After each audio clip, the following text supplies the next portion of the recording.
ചേച്ചി മഴ വരാൻ പോണ്ടല്ലോ, ഇനിയിപ്പോ എന്താ ചെയ്യാ? കുട്ടി വിഷമിക്കണ്ട, നിങ്ങളെ സംരക്ഷിക്കേണ്ടത് എന്റെ കടമയാ. എല്ലാത്തിനും വഴിയുണ്ടാക്കാം.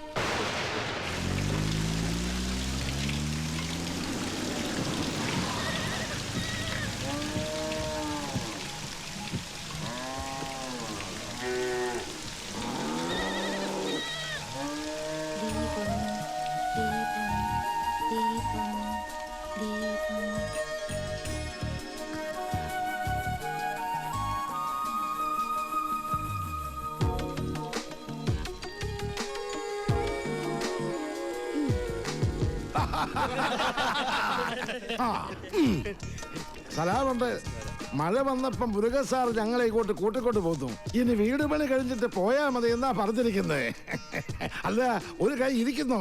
മുല്ലയ്യ, എന്റെ ബാത്റൂമിന് ലൈറ്റ് കത്തുന്നില്ല. ഒരു പെട്രോമാക്സ് കിട്ടിയ കാര്യം സാധിക്കാമായിരുന്നു. കിട്ടില്ല. ചേട്ടന്റെ ബാഗിൽ മെഴുതിലുണ്ടാവോ? അതിന് കത്തിച്ചിട്ട് ഇല്ല. ചിരട്ട ഉണ്ടാവോ? അതിന് കത്തിച്ച് ആളിച്ചിട്ട്. എല്ലിയ കള്ളൻ മകൻ മുറുക. ഇത് സ്വന്തം വീടായിട്ട് കരുതിയാ മതി. എന്താവശ്യം ഉണ്ടെങ്കിലും മീനാക്ഷിക്ക് എന്നോട് ചോദിക്കാം. എല്ലാത്തിനും ഈ മുരുകണ്ണൻ ഉണ്ടാവും.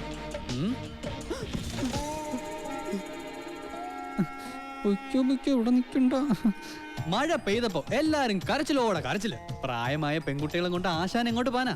ഞാൻ പറഞ്ഞു, മല്ലയ്യ അത്ര മനസാക്ഷി ഇല്ലാത്ത ആളൊന്നുമല്ല. വലിയ വീടല്ലേ ഇവിടെ കിടക്കണേ, നിങ്ങളെ ഇങ്ങോട്ട് കൂട്ടിക്കൊണ്ട് വന്നാൽ മല്ലയ്യക്ക് സന്തോഷമാവുള്ളൂന്ന്. ഈ മനസ്സ് എനിക്കറിഞ്ഞൂടെ? നിന്റെ ആസനത്തിൽ നീ തന്നെ സുണ്ണാമ്പ തേച്ചാ മതി. എന്റെ അടുത്ത് പറഞ്ഞു ആന്തി മകനെ, നന്നെ ഞാൻ മൂർക്കാൻ കൊണ്ടിയാ നീനു.